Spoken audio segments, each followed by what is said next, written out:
Hey, this is Rob Anspach, and welcome back to another edition of eHeroes.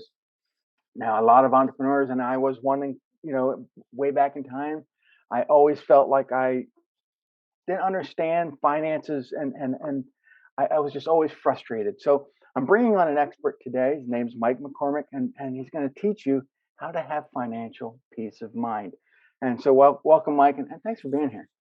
Hey, Robert, I really appreciate it. I love your books. I love reading the comments on Facebook about the various conversations you have, and get a kick out of And it's nice because I didn't have to pay to say that. them. No, I'll send you the bill later. Yeah. I'll have to figure out how to deduct it. There you go. Yeah. We'll put it under marketing or something. Yeah. But that is a challenge. I mean, and as I told you off air, and I'll tell the audience is that and most of you guys know that in my prior life I had a cleaning business, and I thought this cleaning business was going to give me that financial freedom. Well, it gave me freedom. It just didn't put the money in the bank that I wanted it. Now, it did get me a bigger house. It did give me some nicer things in life, but it never gave me that cushion that I needed. So if I ever hurt myself, most times I only had like $1,000 in the bank, and it's like I was scrambling. I was frustrated, and over the years, you know, being that now I coach businesses and how to do all this great stuff. I don't do what Mike does. I teach him how to do marketing. But I've had the ability now, the opportunity, which is phenomenal. That if I would hurt myself, I have 2 years of a financial cushion in the bank that will at least allow me to heal, get back on the road, get things fixed, and but the majority of people out there, especially today in COVID, have less than $400 in their bank account. And to me, that would just drive me nuts because, water heater breaks, tire blows out, whatever, your money's gone. And it could be anything. Yeah. The One of the things that entrepreneurs do that's unfortunate is they a lot of times build businesses that rely on them, Hmm. and they don't scale. Dan Kennedy says the worst number that exists is one, and if the business is only dependent on you or dependent on one employee, Right. then you're doomed. And that I've seen it play out so many times. I told Rob that I had a story that really just happened. It's not really specifically an entrepreneurial story, but it's about protecting your family. Hmm. And I see it all the time.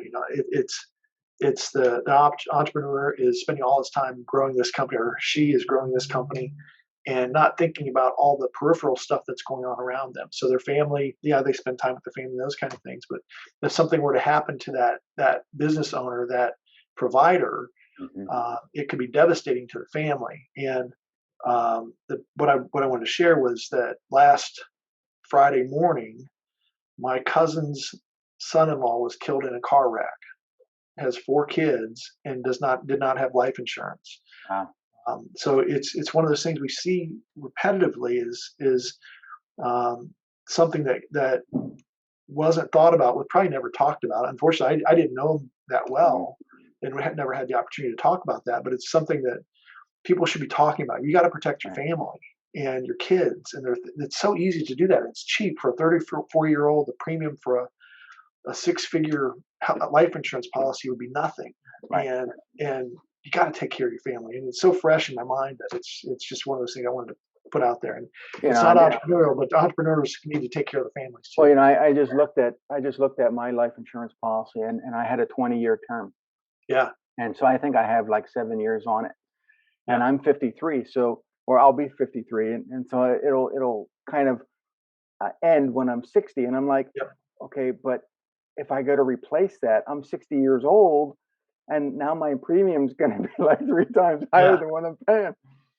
So yeah. Well, one of the things, yeah, but you may not need as much. right. Maybe you cut the policy, the benefit in half or something like that. So when I went out on my own, I was a single parent raising my daughter, Hmm. and I was 41, had just turned 41. No, I just turned 40, And the first thing I had to do is I had to get a life insurance policy. So I talked to a buddy of mine. I'm life insurance licensed, but I don't Hmm. sell it. Right. Talked to a colleague, got $1 million policy. It cost me $98 a month Hmm. for 10 years. And I just bought a new policy, another $1 million term policy, and the difference in price. So it was $1,200 a year roughly for the first one. This one's like $1,800. I'm 51 now, so that gives you an idea. And I didn't need to get a $1 million policy the second time. It's just one of those things that because of the business and the things that are going on in it, and personally, I thought it was the best decision to make. Right. And now I have the comfort of knowing that all of my stuff will be taken care of. My family, my daughter will have graduated. She graduates in the spring from college, and my wife will be taken care of. She still works, but it's just peace of mind. Hmm. Well, let's talk about. I mean, let's talk about term life insurance, because for me Sure. it was always that cheaper choice. Yeah. Whereas, okay, I could, like you said, $1 million for X amount of dollars, and but there's other packages out there. There's whole Yep. life. But for me, I looked at the whole life and I was like, okay, I'm going to spend 3 times more than a term. Now, granted, that extra money might be in there to be in a savings account, or to fulfill the policy for so many years, and then it pays for itself. To me, all that was just confusing. I could just get the term life; it was cheaper, and then put money in my own investment vehicle, and then I had control over it. Sure. Some people, some people like the whole life version, though. Sure. And for certain types of scenarios, it might make sense. I don't look at life insurance as an investment. Right. It's a protection tool. It's a tool. It's a tool to protect you from the unknown and the catastrophic. Hmm. One of the things that a lot of people don't realize is that the cash value that you build into your policy is not added on to the death benefit. Right. It's you get the death benefit or the cash value. You don't get both, and it's one of the unfortunate things. It's funny. I had a client who is an insurance agent contact me about potentially buying a whole life type policy. They said that if I get the numbers right, they wanted to buy a policy. It was $923 a month. Okay, and in 20 years they would have $70,000 in cash value in the policy. It was a $250,000 death benefit, I think. And I said, well, how much would a term policy, a 20-year term policy, cost?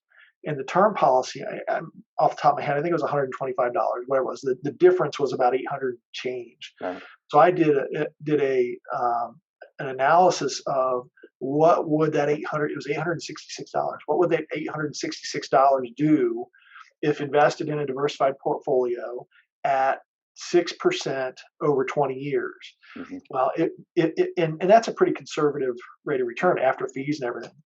And it came out to like $325,000. Now, is it guaranteed? Absolutely not. Right. But at the end of 20 years, you would still have the $325,000, not a $70,000 bank account that you still need to keep paying on, probably the premiums on. So to me, it was a math problem. It made more sense to buy the term than to pay excessively for a whole life policy. Now, I'm not saying that whole life is bad. It's just there are specific reasons why we would implement it, and most of them are offset by the cost of term. Right. Yeah. Beyond, yeah, I know that you say that you don't do, the insurances, and that's great, but you do other things for people, and like investments. Sure. And you had mentioned 6% conservatively, but is that the same I mean, we're going through COVID, and bank accounts are worthless. I mean, I think it's negative now. It's like you put my money in, I got to still pay the bank to hold my money. Yeah, you're paying the bank the whole time, brother. Yeah, it's just so. But I know that there are investment vehicles out there, and some of them are kind of geared to entrepreneurs, where it gives them that safety net. It's giving them some interest, and it's making them feel like they have that peace of mind, that they don't have to worry about things. Well, investing itself, there are never any guarantees. Right. As an entrepreneur, talking to entrepreneurs, you should always have a safety net, you know, an account that has, you know, to use the cliche, 3 to 6 months worth of expenses in it. And that's not an investment. That really is a cash account that you really shouldn't anticipate earning anything on. It's the money that you would tap into when your laptop starts to fritz out, or your transmission starts to go out, or whatever. It's the emergency fund that you tap into that, it's just cash. Now, I tell people, have some of it at home, have some of it in actual cash, because if the power goes out and you can't get to an ATM or use an ATM, you still want to have some cash available. But over and above that, one of the things we see regularly is that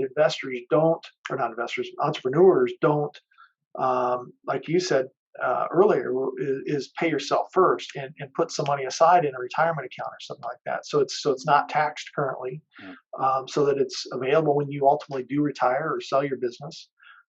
Most entrepreneurs have the bulk of their wealth tied up in their company, and they aren't really able to monetize that until they sell. Right. But they should be, throughout their ownership, or the duration of their ownership, be setting some money aside in other accounts as well. So it's not all locked up in their company. Yeah, I mean, and typically most entrepreneurs are undercapitalized. I mean, you know, back in 1995 when I started the cleaning business, I think I started out with $5,000, and Yeah, people look at me like, they're like, "Oh, $5,000 to start a business?" You know, and I had a beat up van. I had, you know, I leased some equipment, and so I knew going in, okay, this is how much money I'm going to spend. But then I kind of blew the rest on marketing that I didn't understand at the time, Yeah. and so my money went very quickly for things that I didn't understand, and for most entrepreneurs, I think it's the same story. Yeah. Well, a lot of entrepreneurs jump into it, um, somewhat on a whim. It's a quick decision. Okay, I'm going to leave my job. I'm going to start my own business, and they don't really plan out the capital requirements. Right. You know, if you're going to, like your carpet cleaning business, ideally, what that entrepreneur is thinking is, okay, I'm going to start a business. I got the vehicle. I've got the equipment. However, that's financed, and I need to get to this level of sales before I add my next one and my next one, and preferably that duration starts to shrink. So the second truck might take 9 months or a year and a half. Second truck, a year. Third truck, 6 months. You know, so you can start to build some momentum in that business, and start to extract the owner from doing the thing. Hmm. You know, as entrepreneurs, we get stuck so many times doing the thing when it should be us, as Kennedy says again, marketing the thing. Right. You know, I watched one of your videos and you talk about freedom, fulfillment, and prosperity, and Yeah, you know, and I've kind of, you know, we've kind of touched on the whole freedom part. You know, as an entrepreneur, that's basically what we became an entrepreneur for, was uh, freedom. right. You know, and that the finances come afterwards. But you know, for you, it's in that video, it was freedom, fulfillment, prosperity, and you know, it really got me because you know, one leads to the next. Right. Yeah. You know, we went out on our own for the freedom and the autonomy, Hmm. because we either thought we could do it better, or knew we could do it better, or we just wanted to do it differently. Right. And then the fulfillment comes in the actual attainment of those things. You know, the ability to call your own shots, your own plays, and theoretically do the things that you really want to do. And generally, not always, the money will come, the prosperity part of it. You're not doing it necessarily to get rich. Hopefully, you make some money at it, and you can have more than just an adequate lifestyle. But you're doing it for a bigger reason. There's something that inside of you. You know, I'm sure Rob would agree with this. Entrepreneurs at some point become unemployable, Oh, yeah, and you know, I was nobody unemployable else. long ago. Yeah, you passed it a long time ago. Nobody else will hire you because you would go into somebody's business and you want to do it your way, Hmm. and that's just not going to work, because that guy that you're working for wants to do it his way. Yeah, and I have a lot of clients who reach out to me and they'll say, well, Rob, why are you doing it this way? We've hired other people in the past and they've always done it, a certain way, and you're doing it completely opposite. Yes, but am I getting results? Well, yeah, Right. but your methods are like madness, and we don't know what's going on. And I said, but are you getting better sales, Does better? it matter? And they're like, well, yeah. And then, you know, Yeah. and they just don't understand because it's not the normal way of how I do things. And Yeah. but then who writes books about sarcasm either? Right. It's who I am. But I think that being an entrepreneur for as long as I have, I've learned some of the hard lessons, and I'm able to teach them a little bit better or with a better clarity to most of these younger entrepreneurs. But you know, I grew up. I became an entrepreneur when we didn't have these things, these cell phones, the iPads and the computers, and so I've seen a lot of things that most entrepreneurs will never have the opportunity to see, and I've spent a lot of money on stupid things, and to I've done me, that too. these are shiny objects, and It's just a tool. yeah, they're just the tool. Exactly. The problem is that I go out to the mall and I can see people that aren't entrepreneurs that are on this phone communicating and TikToking and doing all this stuff that will never make them any money. Yeah. And yet, if they refocused, on what they're doing and actually use this as the tool that it's supposed to be, they can actually make some money, with that phone. Yep. Hire somebody like you to do it. Yeah, I don't do TikTok though. I don't do TikTok either. Nah, not my style. One of But the things one of the things you said kind of clicked in my head, that one of the things that I think is a prerequisite to being an entrepreneur is always be learning. Always trying to find a better way, and always looking at industries and professions other than your own Mhm. to find out how they're doing it, because you're in your business, like you said. We've always done it this way. It's in the accounting business. It's the yellow brick road. Mhm. And I always joke, it's why did we do it this way? Well, it's because that's how we did it last year. That's how we're going to do it this year. And by God, we're going to do it that way next year too. Yeah, And one it's of the the yellow brick road. And it leads to um, a dead end. back in I think 1999, I was elected to this as president of this local service organization, and I was the youngest member there. All the rest of them were probably double my age. In fact, some of them I think were like, 2 feet in front of the grave, ready to Put drop. in. And I was coming up with all these, great ideas on how things should do, all these things that we should implement to get new members coming in and doing that.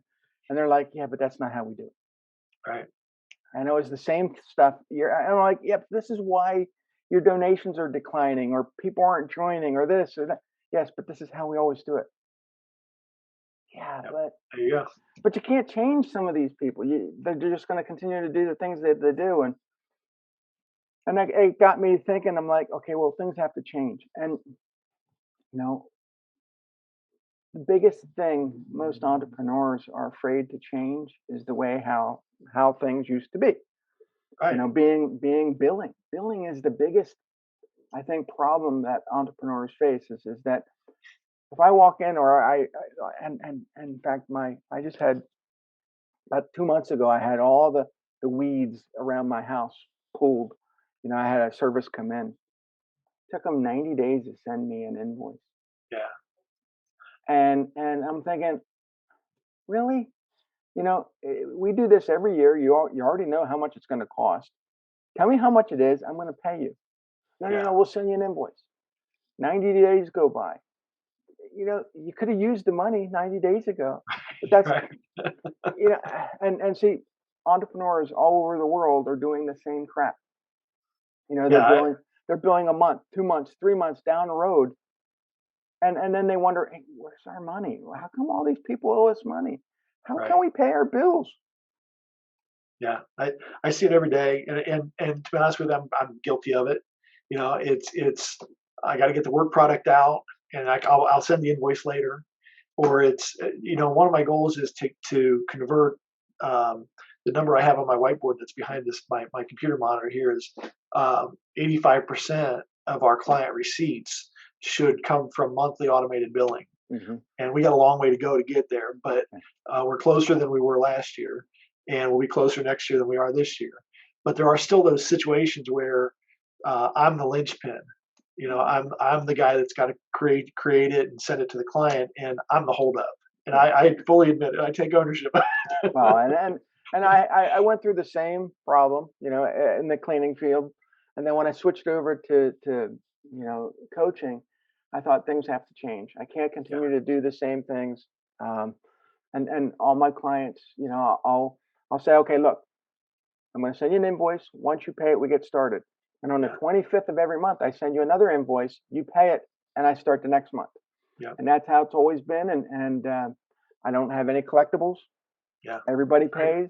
Great place to be. And when I first started, I had contracts, but I eliminated most of the contracts, because the funny thing is that if a client really likes me, they're going to stick around regardless if I have a contract or not. If they hate me, I don't care if I have that ironclad contract. They're going to be a pain in the ass and make my life miserable. I want to get rid of them. That's right. So, contracts are great, but know your audience. And if you can create a service that they're going to pay you, and you don't have to worry about collections and no contracts, your business is going to be, spot on. Yeah. The majority of our newer clients, or I'll say our renewals, are on what I call a professional service agreement. Mm-hmm. And it's in most cases, it's a package of the services that client needs to help run their business. I call it the business owner operating system. And it could be the business tax return, personal tax return, payroll, whatever, unlimited access, all that kind of stuff. And here's the number. Here's what it's going to cost for you to do it. But there's always a 30-day out for us and them, because if they're a pain, this isn't going to work out. We're going to know pretty quick. But there's going to be some kind of runoff period where either we've got to get them information, or they got to get us information to wrap it up. So let us know in 30 days, and you can go anywhere you want. I'm not going to hold you to it. Yeah, I mean, let's talk about payroll, because I've noticed a lot of entrepreneurs, they try to do it themselves, and they don't put enough money aside. They don't put payroll taxes aside. In fact, they don't put anything aside. Yeah. And when they're not charging enough or collecting enough, they don't have enough money to pay payroll. Right. So then they hire a service, and they say, well, okay, can you take care of this for us? And you're like, well, you have no money in your bank. I can't write these checks. Right. Yeah. Payroll is one of those things that I always say it's like a snowball. It starts as this real simple thing, because all you're doing is writing a paycheck. Mm-hmm. Most people don't understand all the back end work that goes into payroll. And it's once you start payroll, there's always going to be something coming due. Either a tax deposit you got to put money in, or a document, a form that you need to file, whether it's monthly or quarterly, but definitely at least quarterly. Mm-hmm. And then there's the annual stuff, the W-2s, and once you start payrolling good on the board with all these government agencies, you start getting mail. Right. Some of it's good mail or notification mail, and some of it's bad mail, like you're late on filing or whatever it is. But you're going to get more mail from these agencies than you ever thought possible, and it's overwhelming for an entrepreneur. Right. I tell people, just whatever you get, just send it to us. Don't try to explain it. Just send it to us, because you don't understand it. Yeah. But payroll is one of those things that entrepreneurs really shouldn't try to take on themselves. I don't think, unless you have a background in it, a history of it. It's one of those things that can get out of hand so quickly that it can take you years to recover from it, because the dollar amounts, especially if you have a crew of 3, 4, 5 people, the amount of withholding in the Social Security, Medicare taxes, the state taxes, and those agencies just don't have a sense of humor about you being late. Mm-hmm. They might give you a pass once. The states are really stingy about it, and here in Ohio anyway, the municipalities are even worse. They generally don't give you a pass at all, and the penalties just start racking up real quick, and more than offset the cost of having a professional do it for you, a service or a CPA firm like ourselves.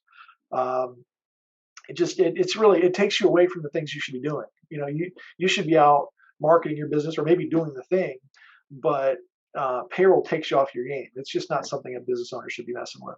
Yeah, and I'm looking at your website right now, and I scroll down a little bit right near your video, and then it says, "Simplify your business and your life." And this is the kind of the mantra I've been teaching all my clients for years. And so, if you're going to be sitting at your desk all day and you enjoy paperwork, great. I mean, do all your taxes, do all your payroll, but that doesn't simplify your business or your life. It just, weighs you down.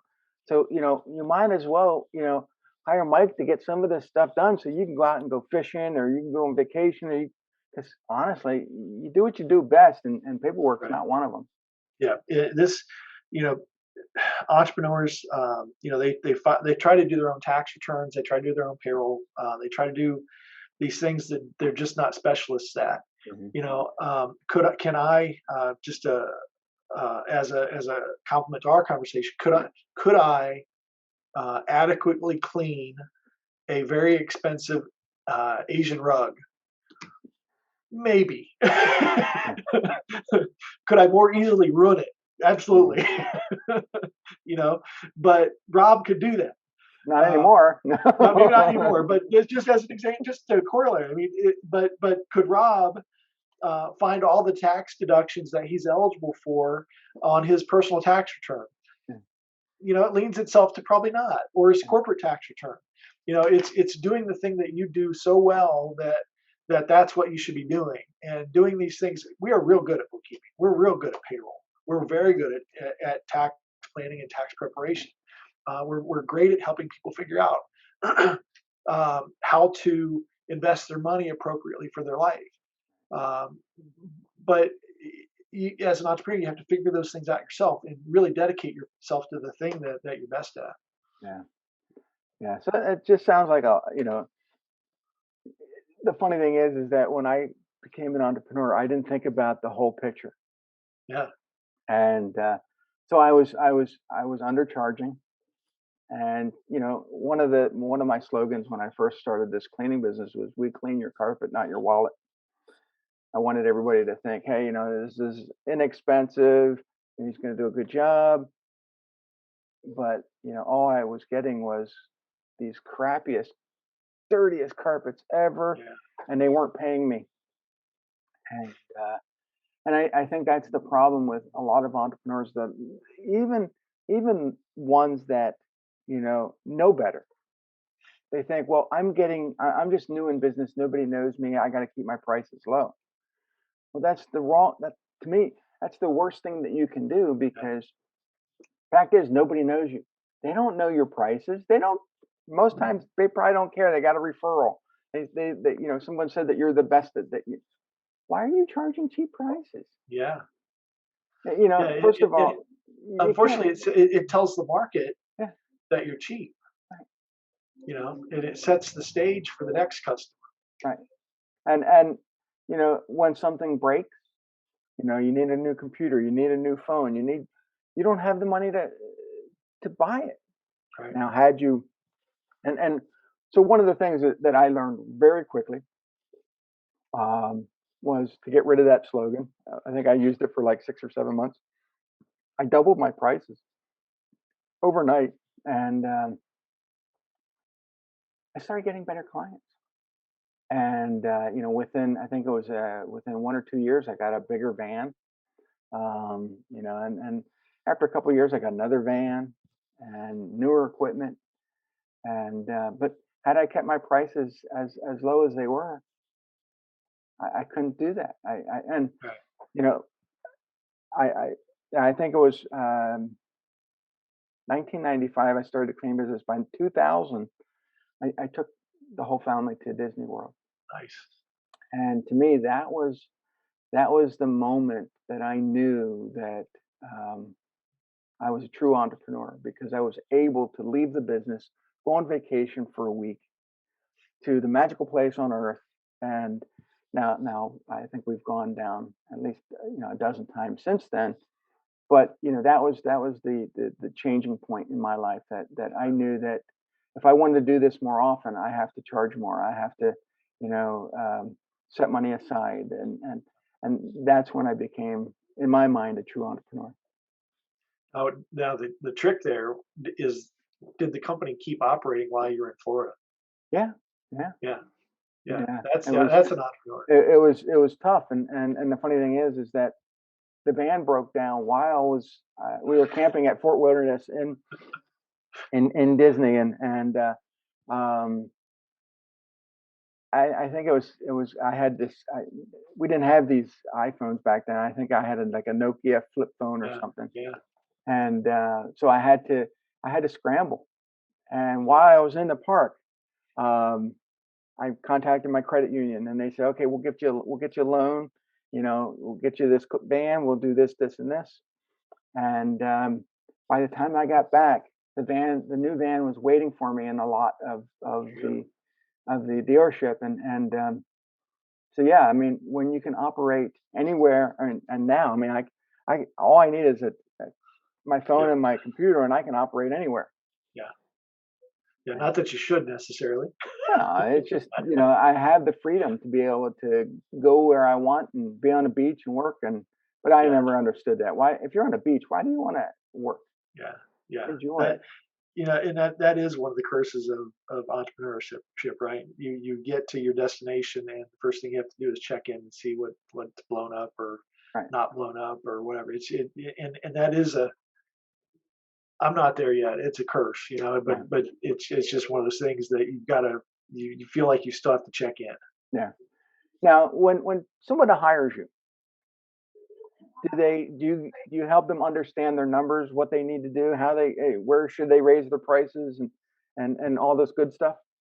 Well, I would like to say, yeah, every client we go through that analysis on, but some clients don't hire us to do that kind of stuff, and they're not engaging us to provide that level of service. There are other clients that, yeah, we look at things on a much more regular basis. And as an example of that, I was working on a bar client, and their cost of goods sold came in at like, I don't know, 67% or something like that.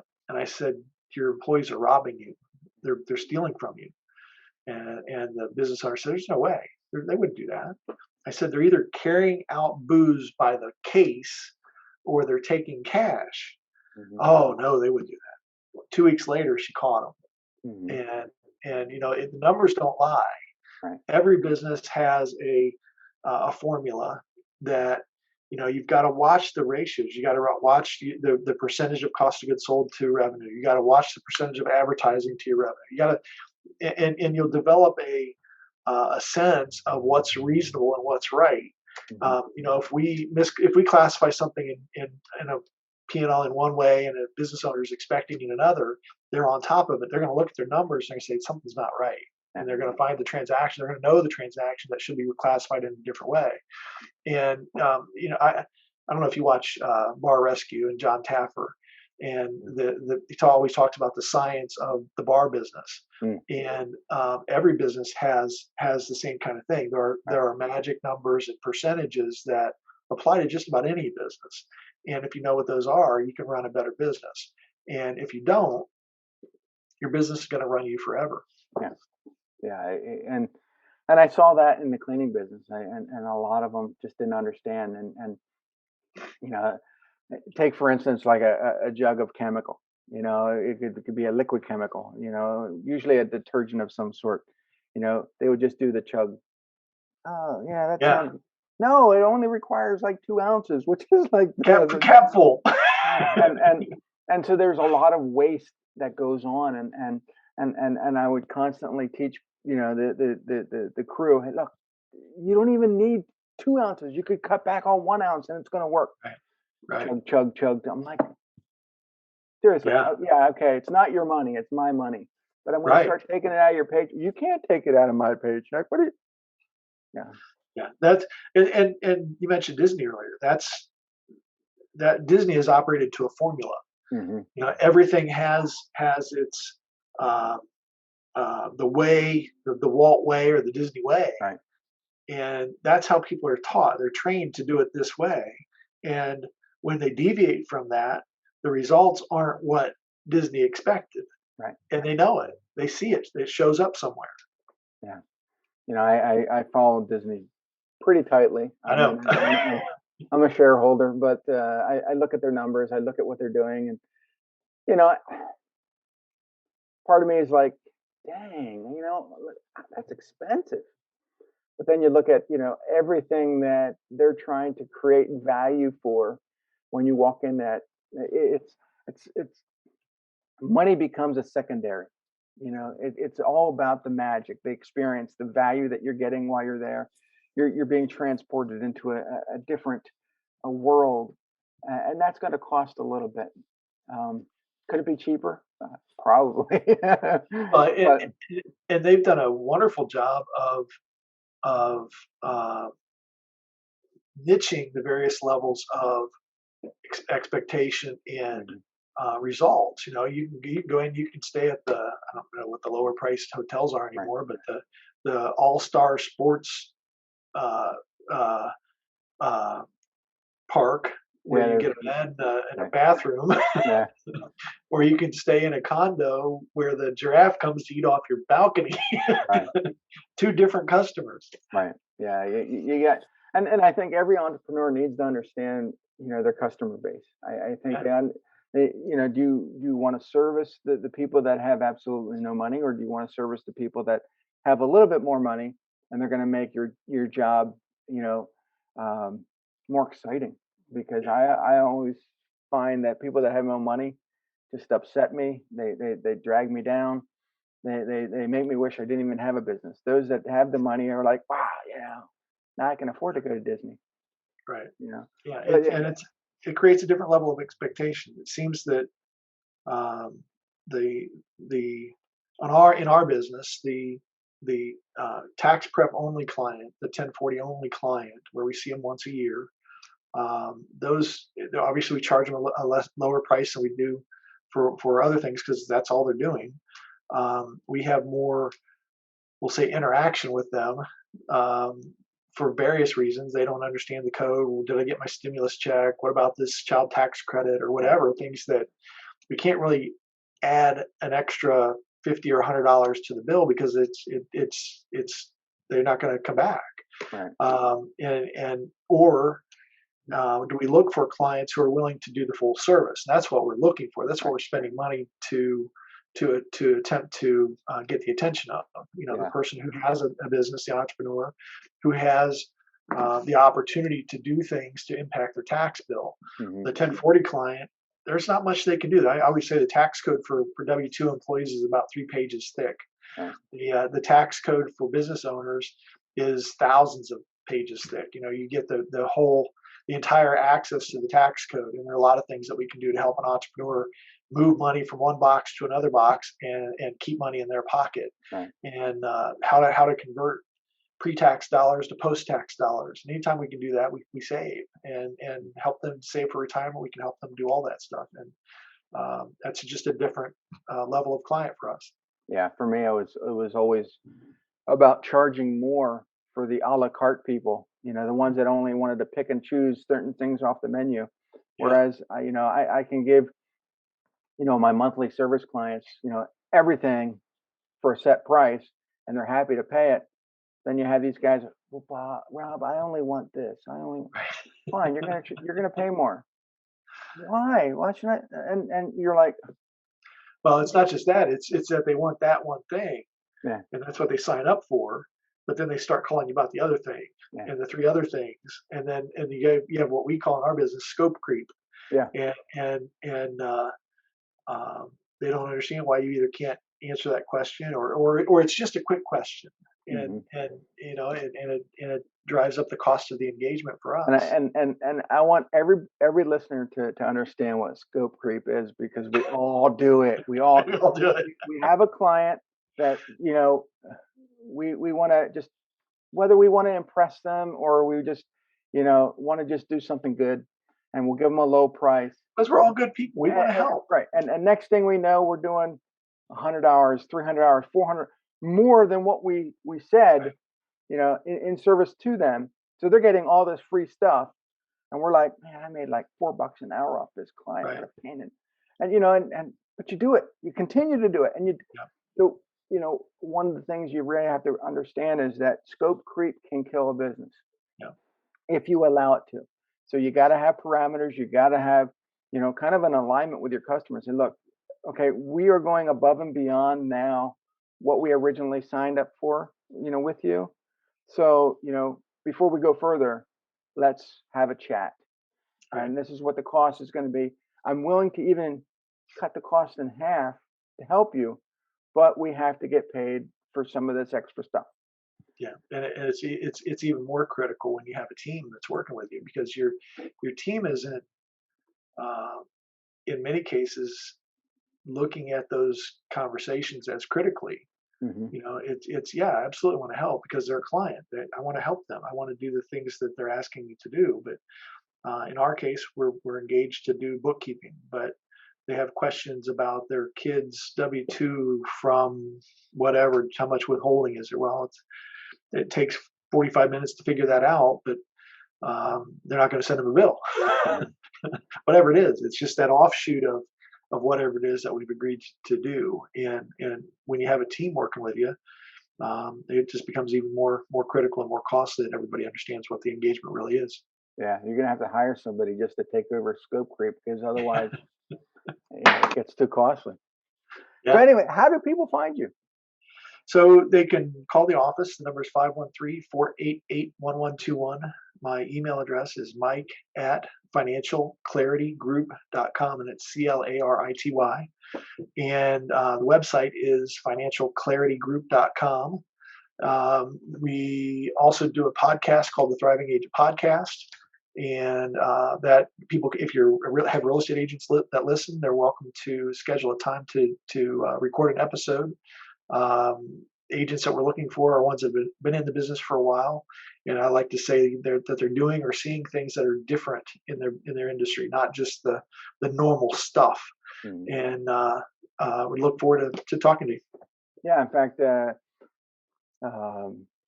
episode 100 with Courtney Buford out of Las Vegas. He's a real estate agent, and I think he said he has 16,000 competitors, which is Yeah, that's crazy. there's in Ohio, I think there are over 15,000 agents, and Yeah. that's a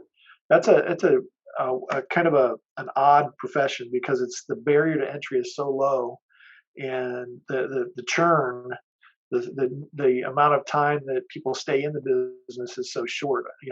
They see how easy it was to sell their house, so they decide to go get licensed. And I generally say a new agent spends 3 years digging a hole with the IRS, and then they spend 3 years undigging it, Yeah. and then they leave the business.